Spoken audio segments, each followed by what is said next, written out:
muita alegria no coração eu me dirijo a vocês neste dia de celebração. Um dia em que nós marcamos a celebração dos 63 anos de existência desse trabalho que foi fundado por Deus aqui no Distrito Federal, antes de nascer o Distrito Federal, antes de nascer Brasília. É a igreja pioneira, a igreja que foi construída 3 anos antes, que foi construída 3 meses depois do começo das obras. Já aqui no Distrito Federal começou em março de 57 a construção, e a inauguração da nossa igreja foi no dia 9 de junho de 1957. Portanto, há 63 anos atrás, dia 9 vai completar hoje, dia 7. Então nós estamos aqui com ouvindo já. Então até aqui nós já ouvimos muitos testemunhos que alegraram o nosso coração, de pessoas que passaram por essa história, que fizeram parte dessa história e que ajudaram a construir essa história. Nós bendizemos ao Senhor, nós cantamos louvores ao Senhor e agora nós queremos abrir os nossos corações e deixar Deus falar conosco também. Fazer com que a gente se lembre, como no tema da nossa reflexão desta noite, que até aqui nos ajudou o Senhor. Quantas bênçãos nós já recebemos do Senhor. Deixemos então que Ele fale aos nossos corações para aquilo que ainda virá, como deve ser a nossa postura em relação a esse momento que vivemos de crise e os anos que virão como Igreja Cristã Evangélica no Núcleo Bandeirante. Deus abençoe sua vida, Deus abra o seu coração neste momento, deixa que o Espírito Santo trabalhe na sua vida para essa leitura e para essa reflexão.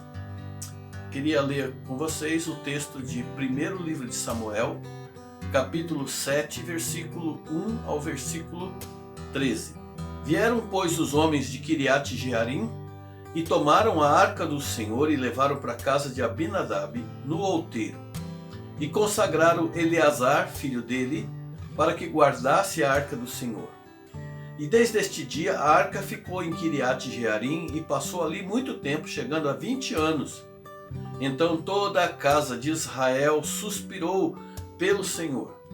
Samuel, pois, falou a toda a casa de Israel, dizendo: se de todo o vosso coração voltais ao Senhor, então lançais fora de vós os deuses estranhos e astarotes que vocês têm servido. Preparai os vossos corações para com o Senhor, e servi somente a Ele. Então Ele livrará vocês das mãos dos filisteus. Os filhos de Israel, pois, lançaram do meio deles os balaíns, os astarotes, as imagens esculpidas de fundição que eles serviam, e começaram a servir somente ao Senhor. Disse mais Samuel: congregai a todo Israel em Mispa, e orarei por vós ao Senhor. Congregaram-se, pois, em Mispa, e tiraram água, e derramaram perante o Senhor, e jejuaram naquele dia, e disseram: nós pecamos contra o Senhor. E Samuel julgava os filhos de Israel em Mispa. Quando os filisteus ouviram que os filhos de Israel estavam congregados em Mispa, eles se reuniram, subiram os chefes dos filisteus contra Israel. Ao saberem disso, os filhos de Israel temeram muito por causa dos filisteus. Pelo que disseram a Samuel: não cesses de clamar ao Senhor, Deus nosso Deus, para que nos livre das mãos dos filisteus. Então Samuel pegou um cordeiro de mama, ofereceu inteiro em holocausto ao Senhor e clamou ao Senhor em favor de Israel, e o Senhor ouviu a sua oração. Então, enquanto Samuel oferecia o holocausto, os filisteus chegaram para pelejar contra Israel. Mas o Senhor trovejou naquele dia com grande estrondo sobre os filisteus e os aterrou, de modo que eles foram derrotados diante dos filhos de Israel. Os homens de Israel saíram de Mispa, perseguiram os filisteus até debaixo de Bet-car. Então Samuel tomou uma grande pedra e colocou em Mispa e Sem, e a chamou de Ebenezer, e disse: até aqui nos ajudou o Senhor. Vamos orar? Pai, nós temos muitas histórias para contar e para lembrar de como o Senhor tem nos ajudado até aqui. Como igreja e como pessoas, como vida cristã, como família, nas nossas experiências com o Senhor, nos momentos bons e nos momentos difíceis, o Senhor sempre esteve presente, fiel e nos guardou e nos abençoou. Ajuda-nos a lembrar disso nesses dias em que nós estamos com os nossos corações apreensivos pelo presente e pelo futuro da nossa nação e da nossa igreja, das nossas vidas. Nós pedimos as bênçãos do Senhor, pedimos que o Senhor nos ajude e nos oriente por meio desta palavra. Oramos em nome de Jesus. Esse é o momento de celebrarmos a nossa história de vida. Não só a história de vida da igreja, mas a nossa história vivida na igreja. A nossa participação, os acontecimentos que marcaram a nossa vida durante os anos que nós estamos na igreja. A igreja completa 63 anos, então eu não espero que nenhum de vocês, ouvintes, tenha participado de todos os momentos da história dessa igreja desde o seu nascimento. Mas as nossas participações, a nossa história, o tempo que nós passamos, nesse tempo certamente nós temos muito a celebrar, nós temos muito a relembrar das quantas bênçãos já recebemos da parte do Senhor enquanto estamos aqui. E se estivéssemos reunidos, eu pedisse para levantar a mão aqui, entre vocês, quem tem uma boa lembrança, uma boa recordação dos tempos vividos na igreja? Eu tenho certeza que nós teríamos boas recordações e muitos testemunhos para ouvirmos, para alegrar os nossos corações. É claro que o contrário também é verdadeiro, nós podemos lembrar de coisas ruins que aconteceram, coisas que nos fizeram chorar. Mas a vida é assim. A vida é como um retalho, uma coxa de retalho, em que nós temos histórias boas e histórias não tão boas assim, que são costuradas e vão formando esse enredo da nossa vida. E nós ainda temos muita história pela frente, histórias para ser costuradas, de acontecimentos que alguns vão ser bons e outros não. Então o que vai nos ajudar a ter firmeza para continuar e confiança de que nós vamos ser bem-sucedidos na frente? Quando nós paramos e olhamos para trás e vemos que até aqui o Senhor tem nos ajudado e quantas bênçãos dele nós temos recebido.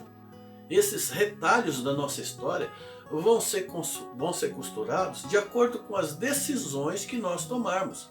E as decisões que nós tomamos são baseadas nas experiências que nós já vivemos até aqui. Por isso eu quero convidar vocês a sonharmos juntos com um futuro melhor, tendo como base as boas experiências que nós já tivemos no nosso passado, para que nós possamos prosseguir com fé, baseado em tudo aquilo que Deus já tem feito por nós até aqui, como diz o nosso tema, o nosso lema, até aqui nos ajudou o Senhor. Nesse ponto, eu acho que seria sábio a gente ouvir as palavras do profeta Jeremias, quando ele diz: eu quero trazer à memória tudo aquilo que me dá esperança. Eu quero buscar e rebuscar dentro das minhas lembranças, dentro do meu passado, as memórias daquilo que foi bom na minha vida, de que Deus me ajudou, de que Deus me abençoou, as maneiras, as vitórias que eu tive, porque isso é que fortalece o meu presente quando eu olho para o futuro. Nesse ponto também é sábio a palavra do salmista, no Salmo 103, quando ele diz: bendize, ó minha alma, ao Senhor. Não te esqueças de nenhum dos seus benefícios. Não se esqueça de todo o bem que ele já fez por você. Samuel teve essa mesma intenção quando ele olha para o futuro de Israel. E ele faz com que o povo de Deus pare e olhe para o passado em busca da certeza de que até aqui nos ajudou o Senhor. O Senhor tinha ajudado eles até aquele momento. Então, pensando aqui nesse texto, eu sei que a maioria de vocês que me ouvem já ouviram na escola dominical a história de Samuel e o período de vida em que ele esteve atuando em Israel no final do período dos juízes. Uma época muito conturbada, cheia de altos e baixos na espiritualidade do povo. Esses altos e baixos era devido ao fato de que eles tinham uma tendência de se esquecer rapidinho do bem recebido e eram muito rápidos também para reclamar quando as coisas não saíam como eles gostariam. E esse chororô na vida desse povo vinha quase sempre acompanhado com uma tentativa de resolver as coisas do seu jeito. Em lugar deles buscarem lá atrás experiências que pudessem nortear suas decisões, não, eles olhavam ao redor e via como é que as nações ao redor resolvem os seus dilemas. Eles confiam no Deus da fertilidade. Eles confiam no Deus que protege o agricultor. No Deus que protege o gado. No Deus que dá a prosperidade. E eles iam atrás desses deuses.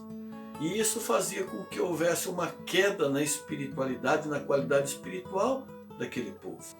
E eles repetiram isso tantas vezes que acabaram se esquecendo do propósito pelo qual Deus havia tirado eles da escravidão do Egito e levado eles para se tornar uma grande nação. Eles foram chamados com a missão de se tornarem um povo, uma nação cujo Deus é o Senhor. E em lugar disso eles começaram a adorar os deuses das outras nações, os ídolos feitos pelas suas próprias mãos. E se esqueceram que eles deveriam ser governados pelo Senhor de toda a terra e andar segundo os princípios da palavra de Deus.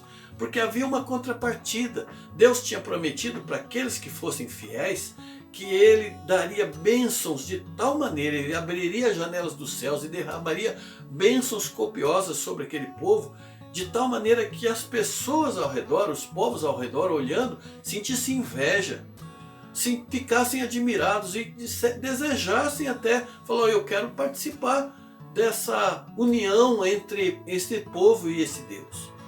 Eu quero seguir o modelo desse povo, mas em vez deles servirem como modelo, como referencial entre as nações, como luz da terra, sal do mundo, como sacerdotes de Deus, como nação de propriedade exclusiva de Deus, em lugar deles servirem de modelo, de referencial, eles se tornaram razão de opróbrio, razão de riso, razão de chacota e até de ódio por parte dos seus adversários.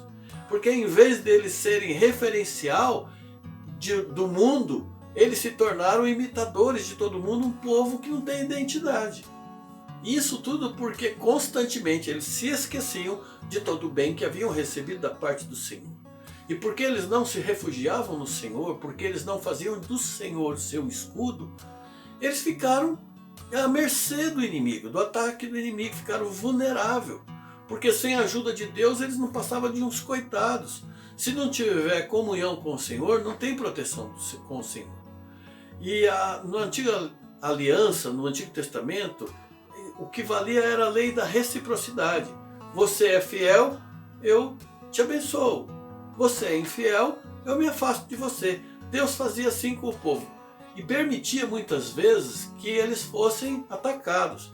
Não para serem destruídos, mas para serem disciplinados e voltassem seus corações ao Senhor. Eles tinham que ter o compromisso de ser aquele povo de propriedade exclusiva de Deus. Mas quando eles perdiam isso, quando eles não tinham a comunhão com o Senhor, quando eles começavam a imitar o mundo, andar nos costumes do mundo, eles perdiam a blindagem espiritual. O que acontecia com eles acontece conosco também. A nossa proteção contra o ataque dos inimigos, do inimigo maior das nossas vidas, é a proteção de Deus. E essa proteção de Deus vem pela nossa comunhão com Ele. No momento em que a gente deixar de ter comunhão com o Senhor e olhar para trás e ver todo o bem que o Senhor já fez e começar a olhar o mundo ao redor como aquela sementinha que caiu entre os espinhos e foi sufocada por ela, nós não vamos receber o sol da justiça, nós não vamos receber a proteção do Senhor, nós não teremos as bênçãos que são prometidas àqueles que são fiéis. Isso aconteceu com Israel. Então, nessas palavras de Samuel, nós temos um retrato muito claro desses altos e baixos na espiritualidade de Israel, que eles estavam passando naquele momento, porque eles tinham se esquecido de todo o benefício que eles tinham recebido da parte do Senhor. E assim eles voltaram o coração deles para os ídolos das nações ao redor, oferecendo aos falsos ídolos sacrifícios para boas colheitas, para fertilidade, para prosperidade, para proteção, para cura. E foi por isso que o Senhor permitiu que os filisteus os atacassem. essa história de fracasso, na verdade, aconteceu uns 20 anos antes, quando eles abandonaram a aliança com o Senhor e passaram a adorar imagens esculpidas e fundidas com as próprias mãos, adorar esses costumes e abominações mundanas do povo ao redor. Então Deus tinha permitido que os filisteus os atacassem para discipliná-los. Mas em vez deles reconhecerem o erro, confessarem seu pecado e voltar os corações ao Senhor, eles tentaram, sem ter uma vida consagrada, valendo-se das suas crendices e superstições, tentar enfrentar o inimigo. E aí eles inventaram um amuleto, levaram para o campo de batalha a Arca da Aliança como se fosse um talismã, um amuleto da sorte, um pé de coelho, que assim eles não teriam como perder a guerra. Acharam isso. Mas foi tolice da parte deles. Não perceberam que a força da adoração não está no objeto que nós adoramos, mas no coração do adorador. E eles perderam a guerra. E eles perderam a arca. E eles perderam o amuleto. E eles perderam a glória de Israel. E os filisteus acabaram levando como troféu a Arca da Aliança para o templo do seu Deus, Deus Dagon. A gente sabe pela história que eles se deram mal com isso, porque a Arca da Aliança trouxe maldição sobre o território dos filisteus. Durante 7 meses eles foram de tal maneira infestados por pragas que eles devolveram a arca. Puseram numa carroça com umas vacas lá e mandaram de volta para Israel. Mas Israel falhou de novo, porque em vez de pegar a arca e levar e consagrá-la no lugar correto, eles deixaram a arca esquecida na casa de Abinadab, um camarada que eles fizeram, puseram as mãos e falaram: agora você vai ser sacerdote, cuida da arca. E ela ficou esquecida por 20 anos. E durante esse tempo, os filisteus continuaram ridicularizando os israelitas, abusando deles, afligindo eles, porque a glória do Senhor havia se ausentado no meio do povo. Até que o povo se arrependeu e buscou Samuel, pediu a ele por misericórdia: fala com Deus, pede para ele, pelo amor de Deus, para ele tirar os filisteus do nosso pé, nós não aguentamos mais. O Samuel disse: tá bom, eu ajudo vocês, não tem problema. Eu vou interceder em favor de vocês. Mas primeiro vocês têm que mostrar a Deus que os seus corações estão arrependidos e voltados para Ele. Não, nós estamos sim. Então joguem fora os ídolos que vocês adoram, os ídolos que há dentro das suas casas, e o Senhor os abençoará. E eles fizeram isso. E eles jogaram fora os ídolos e eles pararam de adorar os deuses das nações. Por isso, depois de algum tempo, quando Samuel percebeu que era sincero o coração deles, reuniu o povo em Mispa, que é uma região, uma planície que tinha uma montanha alta no meio, cerca de 300 metros de altura, um lugar que o povo de Israel já estava acostumado a se reunir para decisões de assuntos nacionais, cerca de uns 10 quilômetros retirado de Jerusalém. E ali o povo retirou água, derramou perante o Senhor como um símbolo de arrependimento e confessou seus pecados, e sacrifícios foram feitos, e o profeta, que também era juiz, Samuel, julgou o povo para perdão dos seus pecados. E o inimigo, percebendo que eles estavam reunidos, os filisteus, juntaram as suas tropas e falaram: vamos aproveitar enquanto eles estão em culto e vamos atacá-lo. E cercaram os filisteus cercaram os israelitas. Sabendo disso, os israelitas pediram misericórdia: Samuel, faz alguma coisa, nós não estamos nem preparados para a guerra aqui. E Samuel então faz um holocausto e pede ao Senhor a interferência e a salvação. E o Senhor ouviu os clamores do povo e de Samuel. E o próprio Deus, que agora vendo o povo consagrado, porque a história era outra, o povo agora estava consagrado as vidas a Deus. Então isso fez toda a diferença, porque Deus foi à frente e Deus moveu céus e terra e trovejou sobre eles e dançou raios sobre os filisteus e deixou os filisteus apavorados. E o povo de Israel então teve forças no Senhor para atacar e vencer os filisteus. Nisso Samuel manda o povo levantar uma grande pedra para servir como memorial daquele dia e dá o nome da pedra de Ebenezer, dizendo: até aqui nos ajudou o Senhor. O objetivo daquele memorial, daquela grande pedra que foi levantada, era fazer com que o povo se lembrasse sempre, a olhar por aquela pedra, a lembrar-se daquela pedra, de que o Senhor tinha sido bondoso e até ali o Senhor tinha abençoado, e todos aqueles que passassem por ali saberiam, esse memorial nos diz que até aqui o Senhor tem nos ajudado. E quando os filhos nas novas gerações perguntassem: pai, o que é aquela pedra? Aquilo lá é um memorial da bondade de Deus, que teve misericórdia e compaixão e nos salvou, porque até aqui tem nos ajudado o Senhor. Olha, irmãos, eu quero dizer para vocês que o Senhor fez questão de registrar esses fatos nas Escrituras, para que esses fatos servissem de memorial para nós.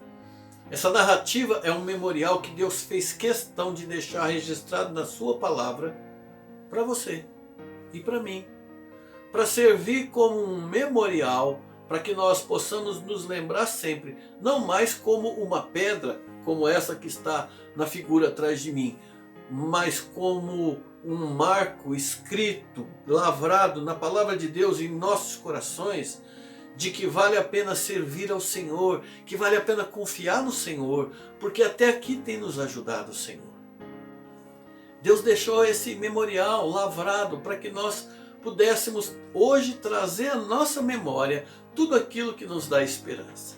E cada vez que você lê as Escrituras, e cada vez que você relê e medita na palavra de Deus, lembrando as coisas que Deus fez por nós, as boas coisas que Ele a maneira como Ele nos ajudou até aqui, isso nos fortalece, nos capacita a pecar menos e nos capacita também a ter mais forças contra o ataque do inimigo sobre as nossas vidas. Aí o Samuel deixou um memorial na forma de pedra, e Deus deixou um memorial na forma escrita da palavra. Mas nós, eu e você, também temos que levantar os nossos memoriais, irmãos. Nós também temos que levantar os memoriais baseados nas vitórias e nas conquistas que nós obtivemos na vida cristã porque confiamos no Senhor. Nós levantamos memoriais das lembranças que o inimigo já não pode tirar das nossas vidas. Lembranças que nos ajudam a seguir em frente e não desviar do caminho. Lembranças que nos motivam a buscar novas experiências e novos desafios, na certeza de que, da mesma maneira como Deus esteve conosco no passado e até agora, Ele também estará conosco no futuro. Sabe, meu irmão, uma vida que você ganhou para Cristo vai se transformar num memorial que nunca mais vai ser esquecido, nem por você, nem por quem foi ganho. Uma vida que você ajudou, uma pessoa que você ajudou, ou ainda vai ajudar, vai se transformar num desses memoriais que vai marcar a sua vida para todo sempre. Um ministério no qual você atuou, que ainda pode atuar, vai se transformar num memorial para você, para toda a vida, e para aqueles que foram abençoados por você enquanto você estava atuando naquele ministério. Um missionário que você ajudou, que você apoiou, um projeto missionário, vai se transformar num memorial para a sua vida e para a vida de todos aqueles que forem alcançados por aquele missionário. Uma pessoa que você discipulou, isso vai servir de memorial no futuro para você e para a vida de tantas outras pessoas. Uma vida que estava entristecida, uma tristeza medonha que você ajudou a consolar, vai se transformar num desses memoriais. Uma crise que você solucionou, uma família que você alimentou, uma criança que você ensinou, um projeto social que você apoiou. Tudo isso, meus irmãos, servem como memorial nas nossas vidas que nós levantamos e que vão nos marcar para toda a vida, a nós e a outras pessoas também. Memoriais que nós levantamos hoje vão servir de estímulos para nós olharmos para eles amanhã e para que outros também possam olhar para eles amanhã e serem fortalecidos. Puxa vida, aquilo que aquele irmão fez, aquilo que aquela irmã fez, serve de motivação para mim, serve de modelo para a minha vida, serve de memorial. Os memoriais que nós levantamos hoje, eles nos ajudam a lembrar que até aqui nos ajudou o Senhor. Compartilhe esse testemunho de vida com outras pessoas, meu irmão. Essas bênçãos que você recebeu vão ajudar a renovar cada dia, aconteça o que acontecer, a sua confiança no Senhor e de outras pessoas também. E a certeza de que ninguém, coisa alguma que aconteça, poderá te afastar das poderosas e bondosas mãos do Senhor. Nesses 63 anos de história da Igreja Cristã Evangélica plantada por Deus aqui no Núcleo Bandeirante, com toda certeza nós também podemos dizer que até aqui nos ajudou o Senhor, e nós não podemos nos esquecer disso, e nós não podemos esquecer dessa verdade. Os dias são maus? São. Os dias são maus e ainda serão piores. Mas se você lembrar sempre daquilo que o Senhor já fez por você, você vai conseguir atravessar cada obstáculo que vier pela frente, na certeza de que da mesma maneira como o Senhor te ajudou até aqui, Ele estará contigo no futuro, desde que a gente tenha com Ele comunhão. E vale a pena manter com Ele a nossa comunhão. E se você não deixar de olhar para os memoriais que Deus deixou escrito na sua palavra, você também vai encontrar a força necessária para suportar, para enfrentar, para ter orientação, direcionamento de Deus, para tudo aquilo que vier pela frente, na certeza de que o mesmo Deus que agiu no passado vai agir até o dia final. Mas não deixe de levantar os seus próprios memoriais, para que você e a sua família possam encontrar a força necessária para enfrentar cada vicissitude, cada problema, cada dificuldade que surgir, encontrando paz, encontrando alegria, consolo para o seu coração e sendo usados por Deus como motivação para outras pessoas também. Que Deus abençoe a sua vida ricamente, meu irmão, com essa palavra. Volte teu coração para trás e lembre-se de tudo aquilo que pode te dar esperança. Os dias podem ser maus, as dificuldades podem aumentar, é normal, faz parte da vida. Mas os memoriais que são levantados ao longo da nossa história, pelos feitos do Senhor, pela palavra de Deus e por aquilo que o Senhor nos ajuda a fazer, isso tudo vai nos levar em segurança até o destino final, até a pátria celestial, guardados e protegidos pelo Senhor.